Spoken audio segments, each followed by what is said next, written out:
Hi, my name is Zelman. Thanks for watching APTV. Today I got Chris Lucas. Today we're going to look at questions we asked Chris back in 2020. I cannot believe my luck today that Chris Lucas agreed. First questions were asked Chris in 2023. And seeing the difference of opinion in a time when we didn't know what was going on tomorrow to today when things are fantastic and restaurants are working, seats are full. Chris has invested an enormous amount in the last 2 years and it has grown his empire almost double to what it was before in times when we didn't know what to do. So thank you for making such a personal investment and contribution to this industry and city. I think you have an enormous amount of debt owed to you from the city of Melbourne for what you've been doing. So thank you, and thanks for coming on. Thanks, Zelman. It's very nice to see you.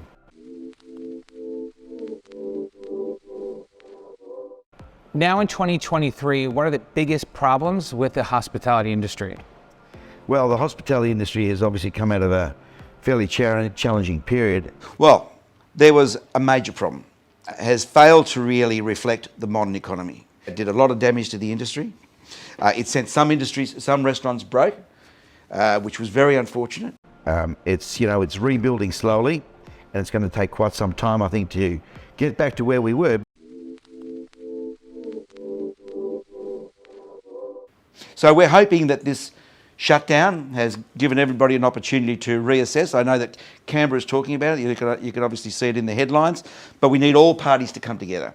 Employers, unions, government really do need to come together. I think really focus on the facts because it's a major impediment to reopening our businesses and creating a buoyant environment where we can re-employ. Because without some solutions, some pragmatic long-term solutions, unemployment is going to be an issue, not just in our industry, but right across the economy. What changes? The restaurant industry is 65,000 licensed premises across Australia, employing nearly 1 million people, of which 80% are under the age of 35. The good news is that, and there is good news, and of course there's always challenging news as well. The good news is that I think people have never been hungrier to go out and enjoy themselves and socialise again after COVID. And I think that momentum has been amazing for not just Melbourne, but for Australia nationally. Mm-hmm. Obviously, we've got some headwinds. I mean, the prevailing environment where there's generally a negative sentiment economically. We've got rising interest rates. We've got constant negative news coming from the media, and every time we turn on the TV, there's always talk about interest rates and impacting and people's ability to be able to cope with the cost of living. So I think that, and of course, as an industry, we're still facing, cost pressures ourselves. Produce, of course, this year has gone up well beyond the inflation numbers that most people are seeing, and the costs of doing business in Australia continue to rise. And sadly, governments continue to impose more and more cost imposts on us, not just taxes, but they're also making it more and more difficult for us to be able to open and create new beautiful restaurants because the obligations and the requirements and the rules to be able to create new beautiful spaces, just like we have here in society, are getting more and more difficult. So rather than less bureaucracy, we're getting more bureaucracy, more red tape. And I think that is really holding back our industry, holding back our creative ability to be able to conceptualize and create amazing spaces. And now where are the opportunities now in 2023? Well, there's always opportunities, despite the fact that we do have this sort of generally negative environment at the moment. And I think the opportunities are that I think people want to be able to go out to restaurants and do a little bit more than just have a singular dining experience. Mm-hmm. I think the opportunities are in looking at our restaurants very much as entertainment complexes where you can go and you can have a drink, you can have a snack without having to have a meal, but still be able to sit in a beautiful environment. I think restaurants really are becoming the new social meeting place of our cities. It's where people meet, get to know each other or have a business meeting or just get to catch up with friends and relatives, celebrate special occasions. Restaurants have taken over a very important role where traditionally in the old days, we might have had to go to a club or an RSL or a pub or whatever, or a nightclub. I think a lot of those places today don't exist the way they used to, and restaurants have filled the void. restaurants are safe. They provide an amazing environment for you to be able to experience all sorts of moods that you might be in, and you can do it in a really safe, beautiful environment, drink great wine, eat really good food. And of course, we're very lucky here in Melbourne that we have, I think, despite the difficult circumstances that we had over the last couple of years, I think we have some of the best restaurants in the world. I still think this city is one of the great food cities of the world. Absolutely. How's your performance in 2023 so far? Look, it's been really good. I mean, despite all these challenges, look, we've been fortunate enough to get through those last couple of years and open 4 amazing new restaurants. And you know, I think that's created a sense of excitement for not just the people that work for us, but also the city at large. You know, it's in some ways it's given everyone a reason, hopefully, to come back into the CBD and experience the amazing food culture that Melbourne has. And you know, the opening of Yakimono, Lillian Brasserie, Society, of course, and Grill Americano. I mean, you're talking about 4 restaurants that, quite frankly, I don't think had really ever been seen in Melbourne before or anywhere in Australia. And I think it's engendered this. It's helped, along with, of course, lots of other restaurants that have opened here in Melbourne. It's, I think, reminded everyone how good this city is when it comes to its food culture.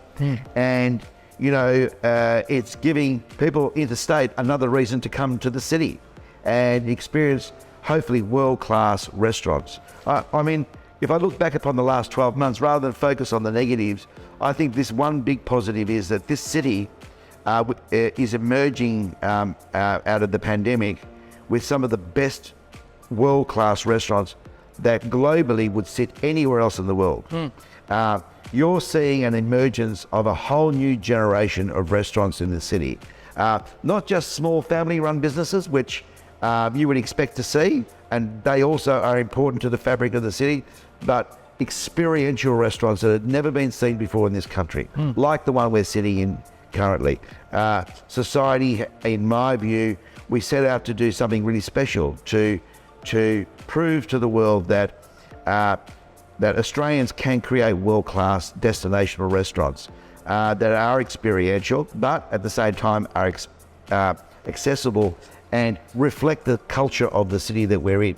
So it's a very Melbourne restaurant, but it's a very world-class restaurant as well. And I think that bodes well for this city, because when I travel, now that we're able to travel, and you know, I was just up in Sydney a few weeks ago, you know, the word on everyone's tongue was, how good are these new restaurants in Melbourne?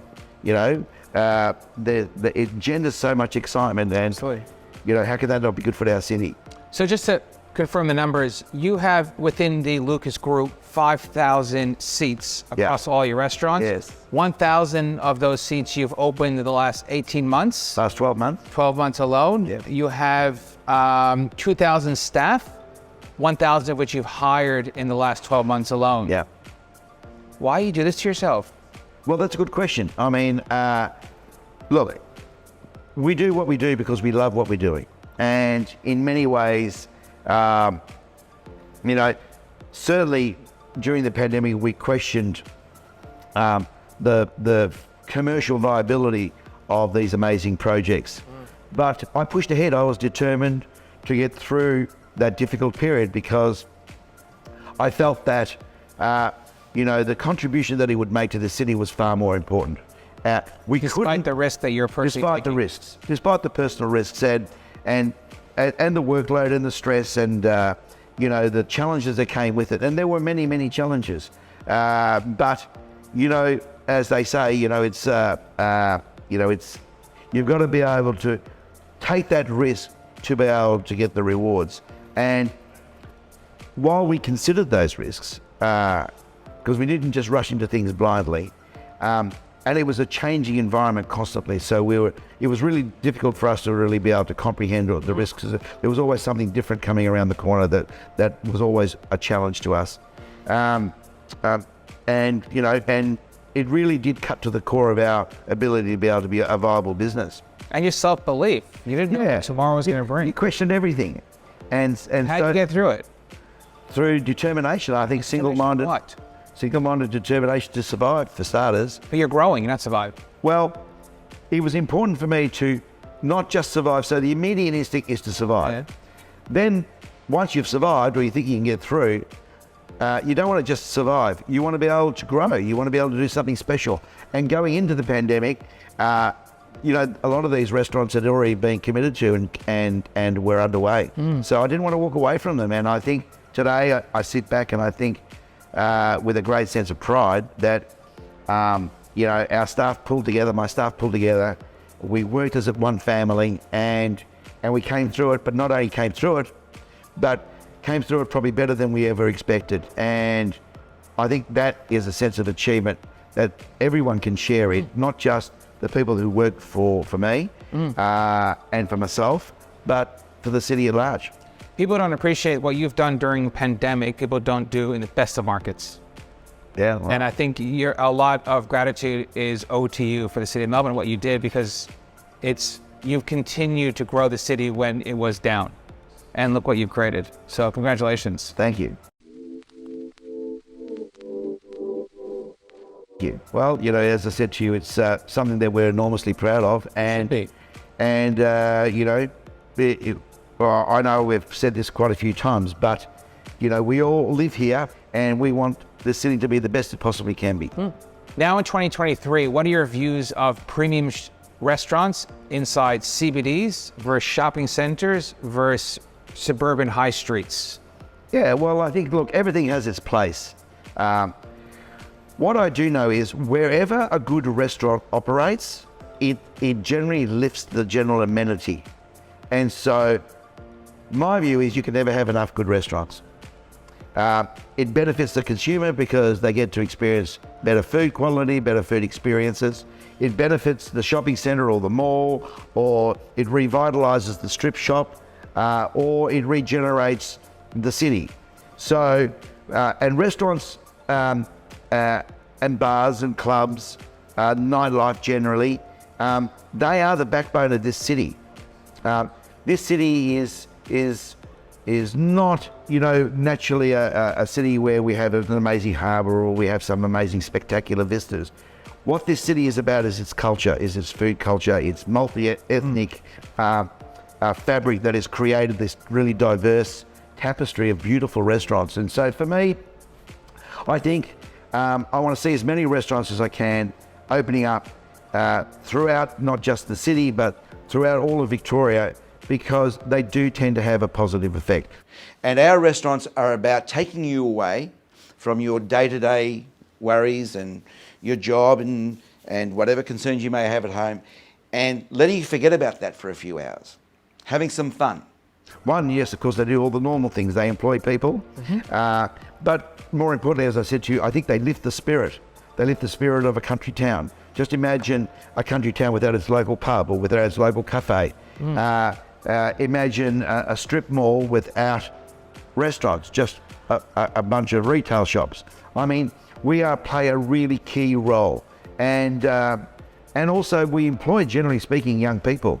And so, you know, in many ways, like for me, and I don't know, like for many Victorians or many people that I meet, their first job is usually in a restaurant or a bar or a pub or something, serving drinks or washing plates or even cooking food or just serving. So, you know, we employ thousands and thousands of young people. You know, I think the industry today alone here in Victoria employs nearly 250,000 young people, and I think that's a huge benefit for our community, for our kids, and I think that we want to see more of that.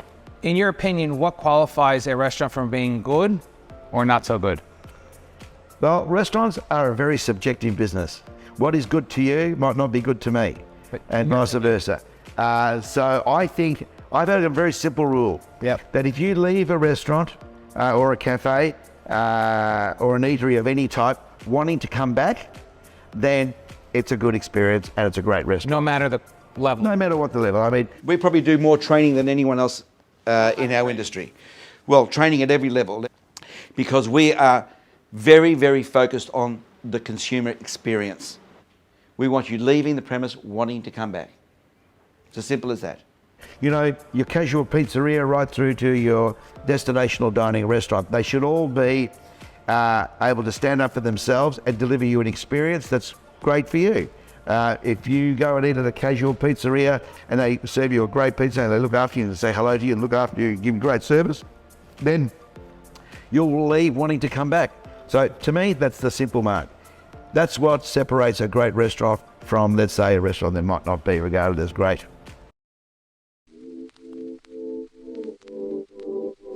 Now, our focus, however, is very much on the CBD. We think that the CBDs of Australia are, despite the talk about how many restaurants there are in the market, we think there's still growth opportunities, especially in that experiential space. The way forward is to sit down and work through your problems one by one. Now, will there be an adjustment in the market? Probably. You don't need to be an economist to work out that the demand-supply equation is changing. But it'll be horses for courses. We all have to be on the ball here. So everyone needs to be a winner. And I think if you approach it in that manner, maybe the rents and might not go down as much as they are. Now in 2023, what's your position on retail rents and incentives, particularly here in the Melbourne CBD? Well, look, I think Australia went through a period in the last decade where, occupancy costs were getting a little out of control. This is what I can say. Restaurants add value, as we talked about. Now, when you look at this building here, for instance, that we're in, one of the most important elements of this building is the amenity. The retail amenity, the food retail amenity. If you look across the road at 101, where we've created Grill Americano, it's changed how the building is viewed. Sure. And so, and a lot of these restaurants, such as the one that we're in, probably couldn't afford to be built if we didn't have a landlord that understood the important value of amenity. And in this case, QIZ and Dex's definitely did. Of course, the owners of 101 definitely did. And so they need to strike a fine balance, because we lost a lot of cafes, foyer cafes, small businesses during the last couple of years. And the city really needs to have those small businesses back. We need to have the little dry cleaner, we need to have the small cafe, we need to have the small bistro. Those places must come back into this city, right? And to do that, landlords, I think, should be bending over backwards to try and get those businesses back in, because and to do that, they need to incentivize them and to need to be able to give them an environment where they can thrive. And it is challenging because the traffic volumes are still building. And so I think it's an opportunity to also want to make sure that they're incentivizing their workers to come back in. Who wants to come back into a building if the coffee shop is closed or if there's not a nice restaurant downstairs? So, it works hand in hand. We provide amazing, world-class, exciting amenity, and we do that working hand in hand with landlords. And so there needs to be a bit of give and take to find the right financial formula that works for both parties. And what is the financial formula now for restaurants? What's your occupancy that makes sense to open a restaurant at? Well, I think that at the end of the day, it depends. Again, it depends on the type of restaurant. But the old days where they used to talk about double-digit occupancy costs, I think they're gone. And again, what the landlord should be focused on is, how do I create an environment? How do I create a world-class amenity? Not necessarily extract the highest rent per square metre for the hospitality operator, because we're still building, we're still rebuilding coming out of COVID. And as I said to you, sometimes, is it more important for you to have the coffee shop open in, say, a new building or an existing building where you're trying to encourage your workers to come back in? Or is it more important for you to extract $1,000 a square metre? If I was a landlord in a large building, I'd almost give away the space for free, as long as the coffee operator or the little restaurant was doing a great job. That's all great in a big building owned by a big company. Yeah. It's a mixed-use project. What about a small building owned by an individual? Same thing. The economics don't change. At the end of the day, even if you're a landlord and you own a small building, you're still facing the same issues. You're going to compete against other buildings of your size, your stature, in your market. And the way you can differentiate your building usually is through the amenity. And so it's the same formula. Yeah. It's no different to looking at throwing, money at office fit outs or, contributions that landlords make at any level or any capacity to try and encourage tenants. It's the same sort of thing, except the only difference being is that we are coming out of a pandemic where it has affected our industry dramatically. And a lot of small operators need help. In fact, we all do. To be able to create amazing product, doesn't matter whether it's a great coffee shop or a great restaurant, it needs a shared vision between us and a landlord. In November 2022, you took all your businesses off third-party deliveries, and you're no longer offering that service whatsoever? That's right. What's changed? Well, what's changed is that we simply wanted to be able to build on the momentum of people wanting to go back into restaurants. To drive them back in the doors. Well, that's right. And I mean, I'm not so sure what you were like from a personal point of view, but I got pretty tired of sitting at home eating food out of plastic containers. Plastic containers anymore. Well, so that's right. Well, styrofoam containers or cardboard containers. We're really about creating these experiences for you to come and experience firsthand. And so, to me, a delivery platform is not reflective of the sort of businesses that we run, and the restaurants that we run. Our food wasn't being looked after. Putting a third party between us and the consumer is something that I was never really comfortable with. And I don't think that our consumers were comfortable with it. Now, there's lots of operators out there who have built their businesses around that model, and that's fine, because there's nothing wrong with wanting to have a bit of take-home delivery. But for our businesses, for my restaurants, I want people like you to come in and experience them firsthand, because that's the magic. Have you lost revenue off it? Offering takeaway? We lost the revenue that we used to generate, but we weren't making any money off that revenue, so it's not really important revenue. And of course, we have seen our in-house revenues climb, so we're far better off. Yeah. Major shift you're expecting this year? Well, I think, as I said to you, the biggest shift is going to be that, despite again the sort of negative chatter about interest rates, is that people are going to continue to come to restaurants, I hope. And I think that Melbourne as a city is entering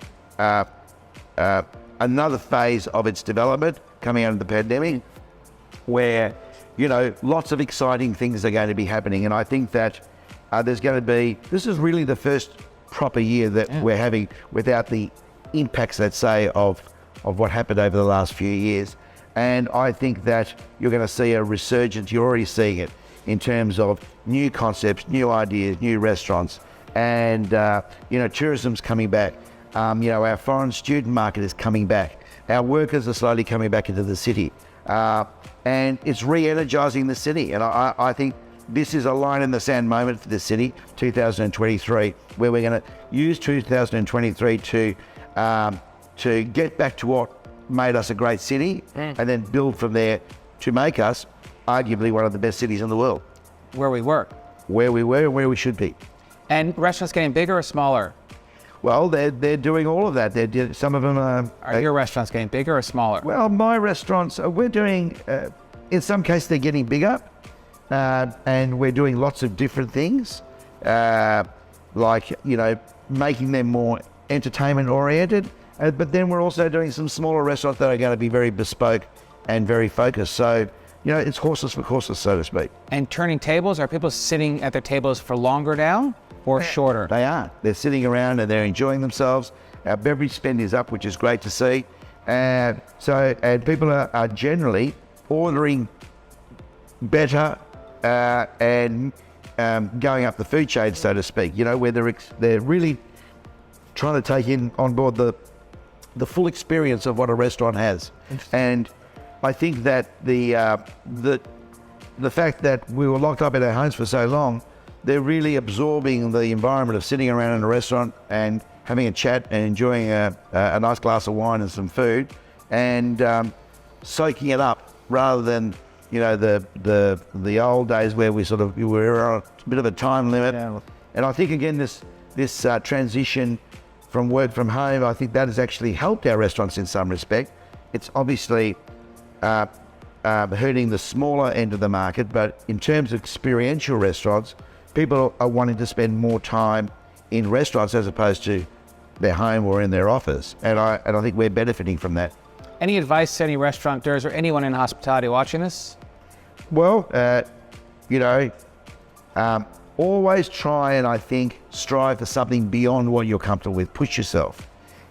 Push your staff, push your own abilities. Be kind to your staff and support them, because at the end of the day, they are the ones that are doing the hard work to deliver the vision. But be bold. I think we've got to be bold. We've got to go beyond what we think is the norm and what we think works today, and think about what our city could look like 5 years from today, 10 years from today, and be bold in our visions for whatever we want to create.